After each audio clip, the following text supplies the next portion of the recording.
All right, good morning, everybody. Thanks for joining me. We'll go ahead and get started here. If you got your questions, go ahead and post them. Should be below the video if you're on a smaller screen, to the right of the video if you're on a larger screen.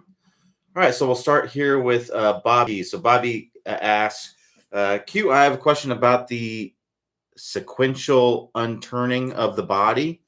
Do I turn my whole 6-year-old body from feet to head, full force, well past ball, impact, or do I relax it in sequence, feet to head during the unturning as well, concentrating on just shoulder arm speed at impact?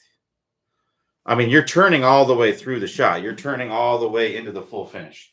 The best way I can describe it, Bob, is if you were to throw a ball, would you throw the ball and then once you've released the ball, you would just relax the whole body? So would you throw a ball like this, or would you throw a ball like this if you were trying to throw as powerfully as possible?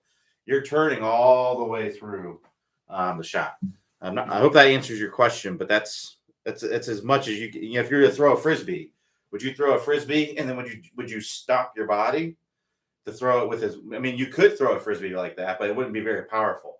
The most powerful way to throw a frisbee would be to turn your body and then turn all the way through and let everything open up as you're coming through. So you're not relaxing as you're coming through. You're pushing. If you're wanting to do it with as much power as you can, then that's the way you want to do it.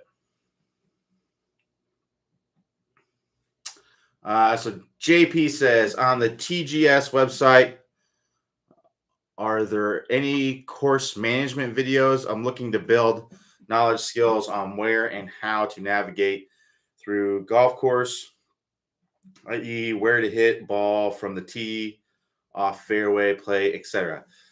There's no course for it, but there are some videos on the website for course management. So if you want to search strategy, you'll see some stuff like that.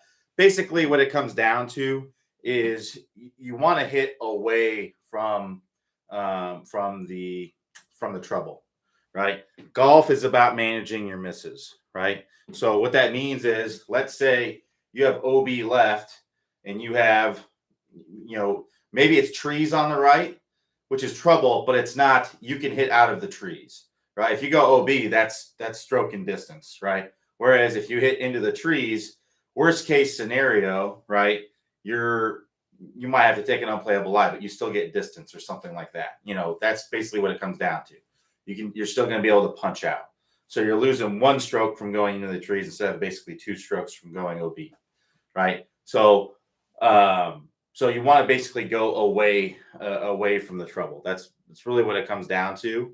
And if you're in a situation where hitting it longer is going to get you in more trouble and it's not needed, like, if it's the difference between being, 150 yards out and being 120 yards out, but you have a much more likelihood of not being, taking penalty strokes if you were to hit like a hybrid instead of a driver, then that would make more sense to do that, right? So that's basically what it comes down to. And then as far as the green is concerned, the short story is aim for the middle of the green. Unless you're, depending on your skill level, generally like 100 yards in, you can be more aggressive and kind of go at the pin depending on where it is. But for the most part, you're always just trying to get it in the middle of the green. And I think for most players, especially on longer distances, aiming for the back of the middle of the green would be better, because more often than not, you're going to mishit it slightly and it's not going to go as far as what you think the full distance is. There's a very slim chance you're actually going to hit it past, what you feel or what you would hit like a good 7-iron. So for example, for me, like a 7-iron is like 180 yards, right? So if it's 175 to the flag, I'm generally, unless you're at a skill level where you're pretty much hitting it solid all the time, then, okay, maybe take a little bit off of it. But usually most people aren't at that kind of level. So most people are going to benefit from taking, a little extra, because then if they mishit it, which the likelihood is they're going to mishit it some, then it'll go the right distance. If you miss hit it a lot, at least you might still be on the front of the green. And if you hit it pure, you'll just be a little bit long, right? So that's another thing in there. And then the other thing, I mean, for the most part, that's about it. So lastly, what I would say is, if you really want to get into it, really understand the strategy, how to play, and things like that, I highly recommend. It's called Decade Golf. It's a great program that kind of helps you understand how to do that. So those are really kind of the foremost experts on strategy and things like that. So I would check that out. Sean Fawcett over there at Decade Golf and Lou Stagner, like they really know their stuff. So I would definitely check that out if you really want to get into course strategy. But that's kind of the meat and potatoes of it.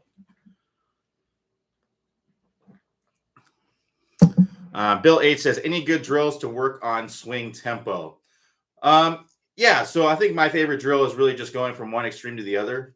There's no one swing tempo that everyone needs to have. If you look at, John Rahm, very quick tempo. You look at Freddie Couples, very deliberate tempo, right? So, and then there's everything in between. So what I'd recommend doing is you go out, you take whatever your 150-yard club and swing with such a slow tempo that the ball would only go like 50 yards, right? Really, I mean, that's super extreme, really, really slow tempo, right?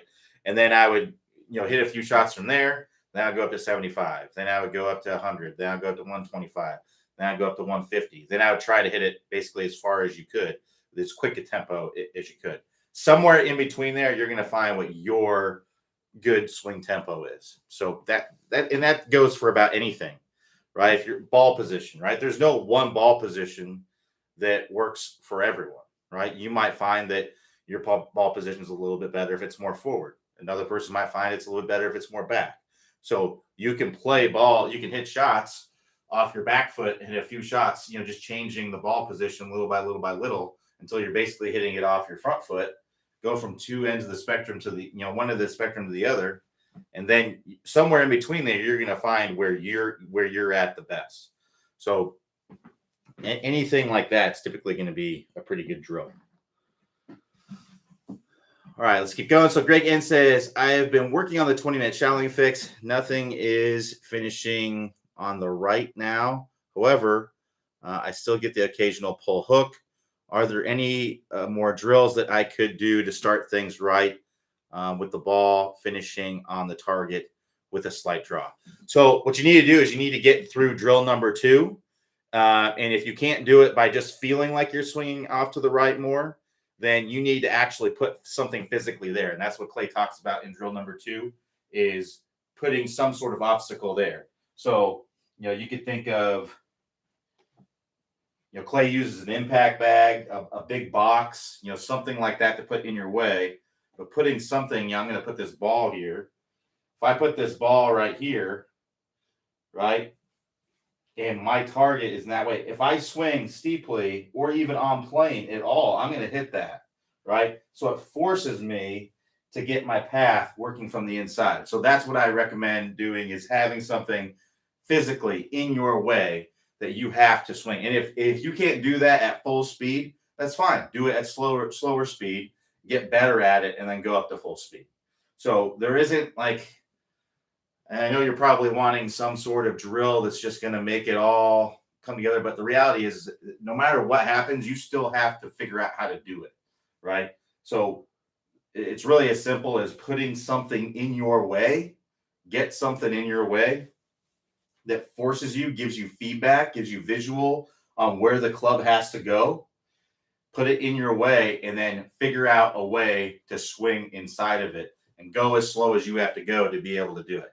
If you can only go at 50% speed, well, that's where you're starting at. But then as you get better at it, you can get up to 75% speed. Then you get up to full speed, right? But I would start out, if you can't do it at full speed, try it at full speed first. Definitely try it at full speed first. But if you can't do it there, you have to knock it down to where you can go slower. It's like learning to play a musical instrument, right? You're not just going to go at full speed playing the guitar or whatever it is right away. You're going to go really, really slow and mess up you're probably going to hit the ball or hit whatever you put in the way a couple times. You're going to keep failing and making adjustments and until eventually you get to where, hey, I'm doing this pretty good now. So that's essentially, what you got to do. The other drill Clay talks about in the drill number 2 is kind of the wall drill. So putting your feet, whatever, a foot or two away from the wall, and then feeling like the club head's kind of dragging down the wall. Well, look, if my club head's kind of dragging behind on the wall behind me, look how much easier it is to swing that club from the inside. So yeah, you just need to work more on drill number 2, and you need to get those 10 in a row. Put something in your way, go really slow, but work on that until you can get 10 in a row going at full speed. And then you can move on to the last drill where you're tightening things up. But you can't really move on to that until you can do this 10 times in a row at full speed. Because basically, if you can't get to where this is 10 times in a row at full speed, you're going to always struggle with those pull hooks, right? So you gotta have to work at it to get to where you can do that. Put something in your way, and then you'll be in better shape there. And I just use the ball there as an example. Clay used the impact bag, box. Put a head cover. Put something in your way that forces you to swing from the inside. So that way, if you don't swing from the inside, then you actually, it gives you feedback, right? It tells you if you did or not. So that's what I would recommend doing. The best way to fix any issue in your swing is to exaggerate the opposite, right? So if you're hitting pull hooks, you need to get those big old pushes out to the right. And then once you can do that, then you can tone it down. If you just try to chip at it away little by little by little, it's just hard to make much progress when you're doing that. All right, so keep the questions coming here.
You're just jumping on here. I'm just waiting for some questions to be asked.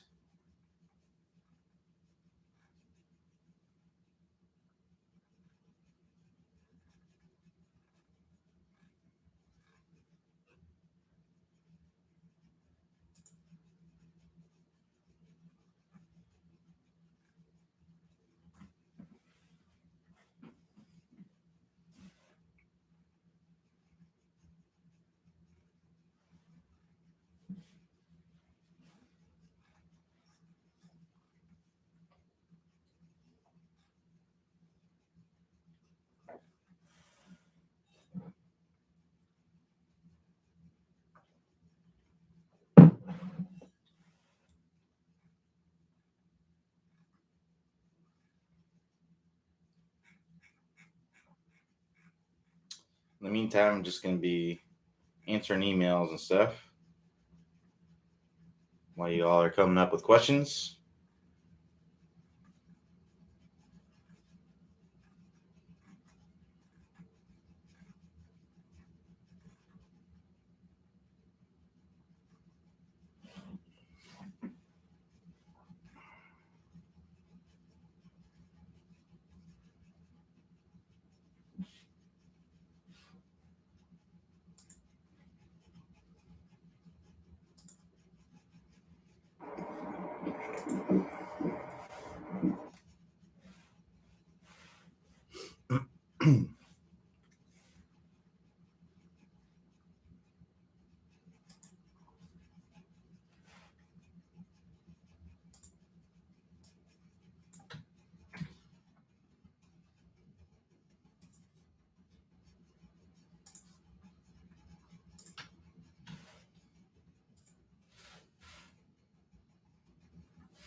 So if you're just jumping on here, yeah, I'm just waiting for questions to be asked.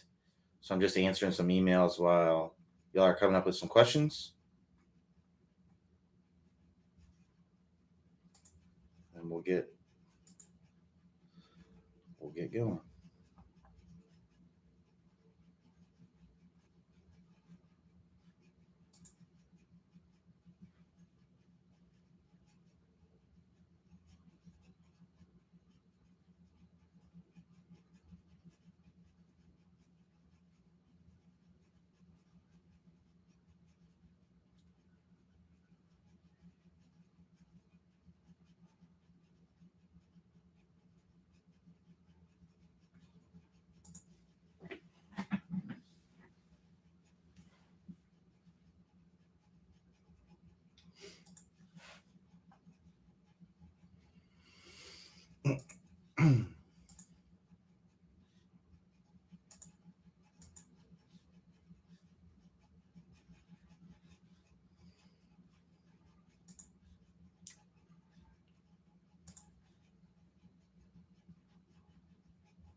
So Greg N says, I love the divot board, or I love my divot board, excuse me. I have significantly reduced my fat shots, but am getting a few more thin shots.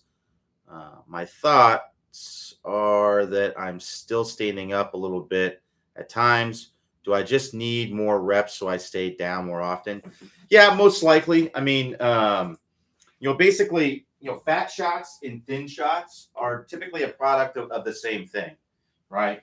Now, you may have improved it a little bit from what you were talking about before with the fat shots, but you want to kind of continue in that same direction if that was happening. So basically, fat shots and thin shots are all about controlling the bottom of the swing arc, right? So if you think of this hula hoop as the bottom of the swing arc, well, basically what was happening before when you were getting chunk shots, essentially that swing arc was getting into the ground before the ball. And typically when that happens, that means that the low point of the swing arc, the bottom of the swing arc, is occurring at or before the golf ball.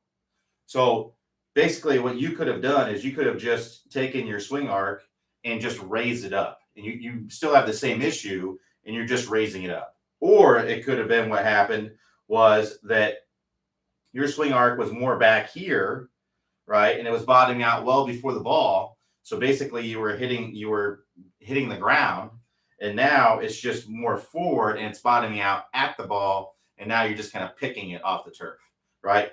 Either way, you've got to get your swing arc more forward. We have to get the bottom of the swing arc to be in front of the golf ball. So keep in mind that the bottom of the swing arc, this is not where the club is hitting the ground. The club is in the ground in the bottom of the swing arc, or at least should be when you're hitting the ball off the turf. So the club is getting in the ground at the ball. That's ideally where it would be happening, is right at the ball. It's getting in the turf, and then it's in the turf, then it bottoms out in the turf, then it comes up out of the turf. Typically, the bottom of your swing arc is going to be somewhere in the middle of your divot, right? So if you think about it, for a for a 7-iron tour player, the low point, the bottom of this swing arc, right? We often refer to as the low point of the swing. That is 4.5 inches on the target side of the ball, right? So if the ball is sitting on the yellow dot on my divot board, my club's getting into the ground at the yellow dot, and then it's bottoming out about right here where the bottom of the swing arc is. So in order to do that, we have to get our body more forward, right? So yeah, I would work on getting the body more forward, getting a better weight shift to the lead side, getting the body more forward, and getting that contact to occur at the ball. And don't be afraid of the ground. Get into that divot board, hit that divot board, and get that. If you're getting that divot to start anywhere in the middle of that dot or anywhere in that dot, it's typically going to be pretty good. All right. There could be other factors in there. You could be standing up, early releasing, but even if you are, if you get your body more forward, it's still going to help you to make better ball first contact. So I'd work on getting the body more forward first, and then you can work on gradually getting the release to be a little bit better by working through the top speed golf system. And these are awesome, by the way. If you're not familiar with what the divot board is, we've sent out a few emails on it. But basically, you place the ball right here, you place it on the ground, place the ball right here, and then you hit it. And then you can clearly see where you're hitting the ground in relationship to the ball, which is something, we can't usually tell on a mat. A lot of times the mats, a lot of driving ranges these days have mats because it's just harder. It's just much easier to have a mat than to keep the grass really nice, right? Especially when people are digging into the grass all the time. I know at a lot of the courses here, they have mats and they also have grass, right? So on some days they let you hit off the grass, some days it's mats. So that way, you give the grass a little bit of a break. But when you're hitting off of a mat, you can hit 3 inches behind the ball, and it may feel like a perfectly great shot, but the reality is that it wasn't, right? And that is because you're hitting behind the ball, right? But if you hit off the divot board, you can see exactly where you're hitting the ground in relationship to the ball, because you're placing the ball right here, and then you'll know, okay, well, that actually, that ball may have looked fine in the air, it may have felt fine, but now I look down and my divot looks like that. I hit 2 inches behind the ball, right? So I need to get my divot starting in that dot. So if you want to check it out, I'll put a link to the divot board if you want to check it out. Clay did a review on it. Gave it a score of 9.4, which I think is the highest we've ever given a training aid. So if you want to check out Clay's review, it's on that video. And then there's also a link to where you can purchase one if you want to get one. Full disclosure, we do get a small kickback from them for every one that we sell. But the reality is that there's a lot of training aids out there, and we could get kickbacks from all of them if we wanted to peddle all of them.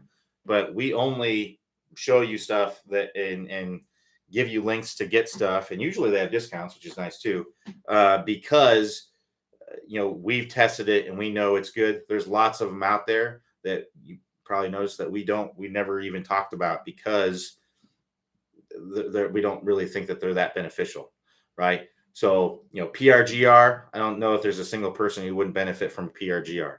Divot board, again, I don't know if there's a single person that wouldn't benefit from having a divot board. So that's kind of what we look at.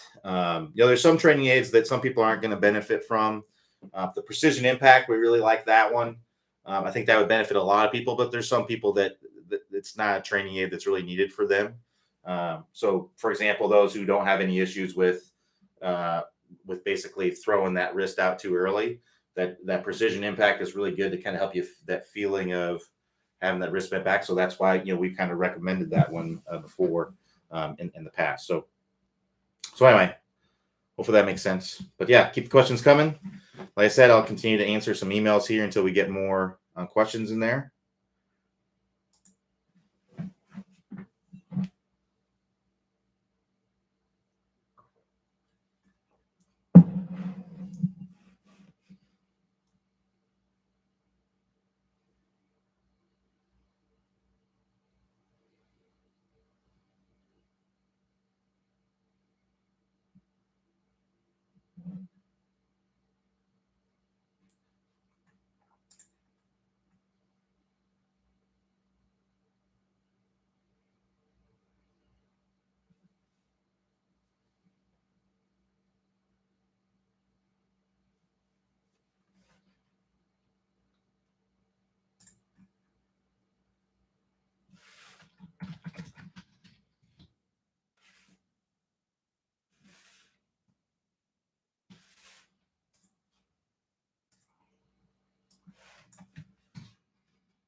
If you're just jumping on here, I'm just waiting for a question to be asked.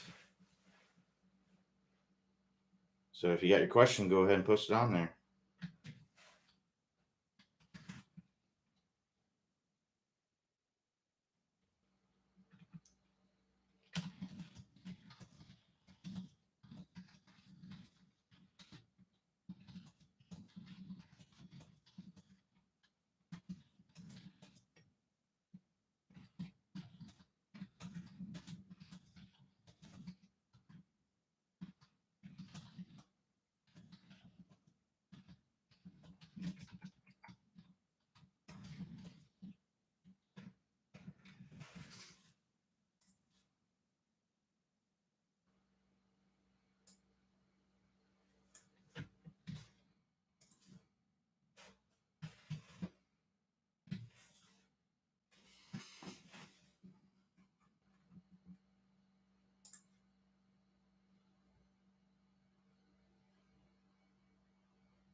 If you're just jumping on here, I'm just waiting for questions to be asked. We don't have any questions outstanding, so just waiting it. So if you got your questions, I do have to go right at noon, so make sure you get them in there as soon as you can, because I do have to go right at noon. She's gotta take the pup to the vet, so I won't be able to stick around and answer any last minute ones.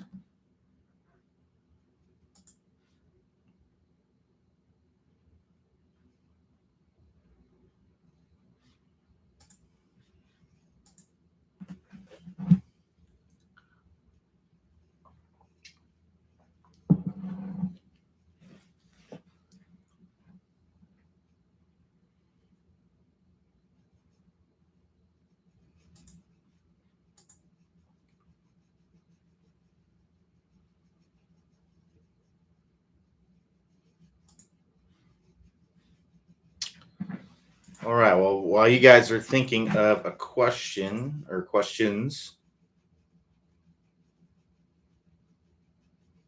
I can talk about what is your favorite drill for fixing fat shots. So what I like to do is kind of set up a swing station. So one thing I like to use, this is from Eyeline Golf. It's a speed trap. You don't have to, it usually has like bumpers or something on it. You don't have to use the bumpers. Any kind of piece of plastic, even like a cutting board or something like that would be fine. A towel would be fine. I just like this because when you hit it, it's got audible feedback, right? So if I hit that, I know that I hit it, right? So then what I like to do is I like to take a ball and put it about a club head in front of that. So if I take my wedge here, I'm going to put a club head in front of that. And then what I'd like to do is take a tee and put it another club head in front of the ball. So I don't have a tee handy, but let's say that I have a pin here. Let's say I have this pin. And if you're hitting off of actual turf, you can put the tee in the ground and then you try to hit the ball and clip the tee. If you're hitting off of a mat or something like that, then you can just place like a tee stem, a broken tee stem on the ground, roughly. So if we pretend like this is a tee stem, this pin here, I'm going to put it about a club head width in front of my ball. And what I'm going to do, and that puts it, roughly, 3 or 4 inches in front of my ball. And what I'm going to do here is I'm going to just try to attempt to hit this ball, miss the speed trap plastic thing here, or towel, or whatever you have there.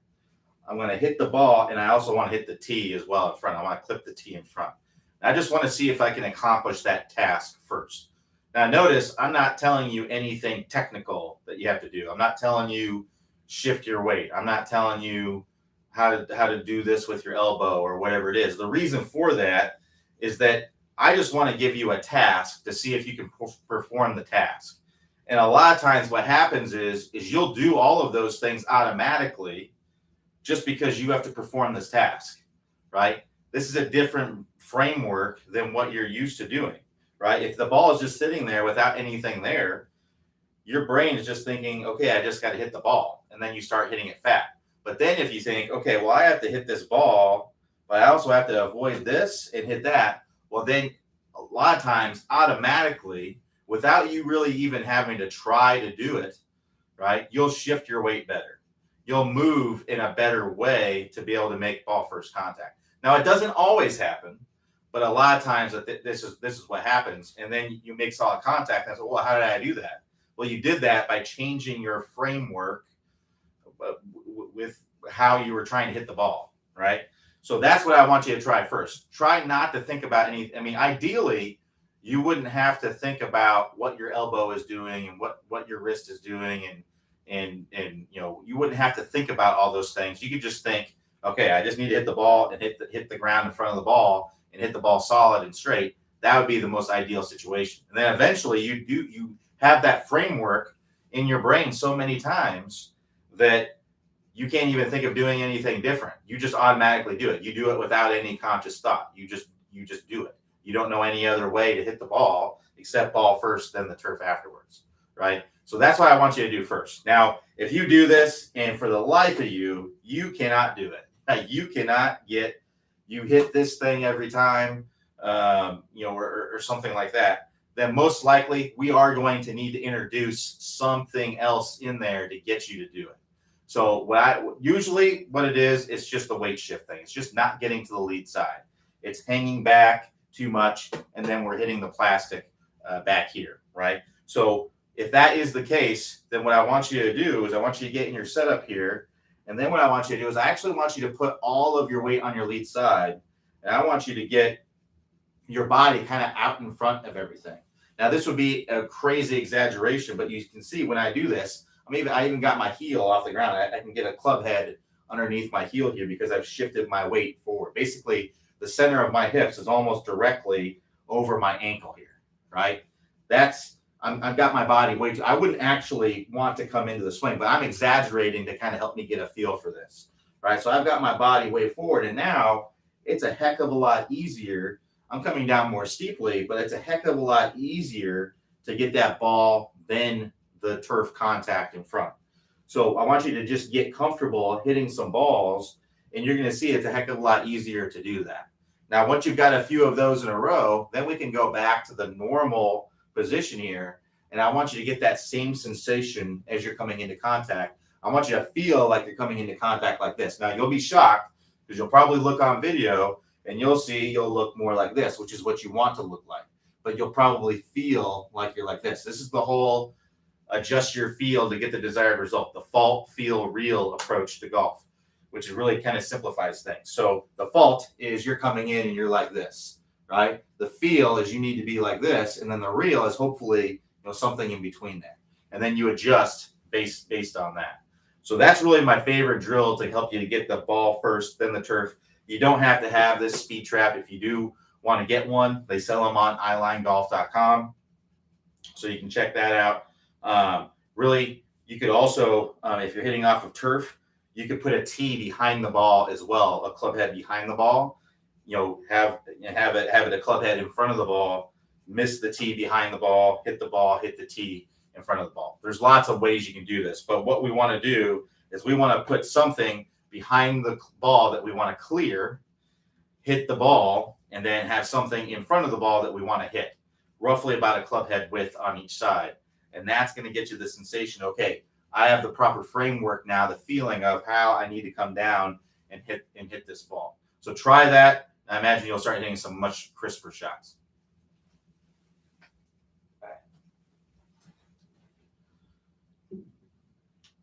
So let's see if we got any new questions.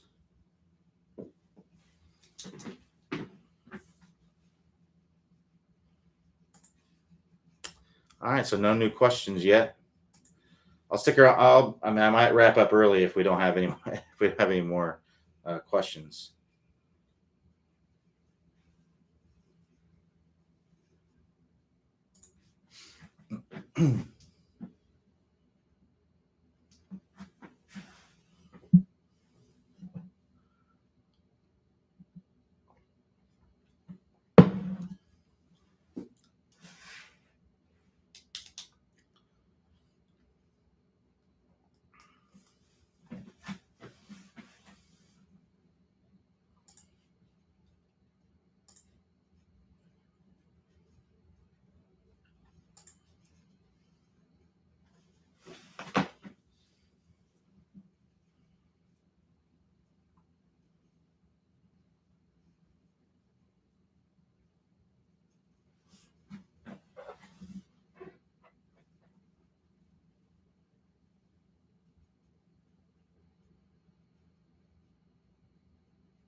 All right, so we don't have any questions, so we'll go ahead and wrap up right there. Thanks everybody for joining me. We'll be back here tomorrow, 11 a.m. Eastern time. Hopefully you come with some questions, and I will talk to you all next time.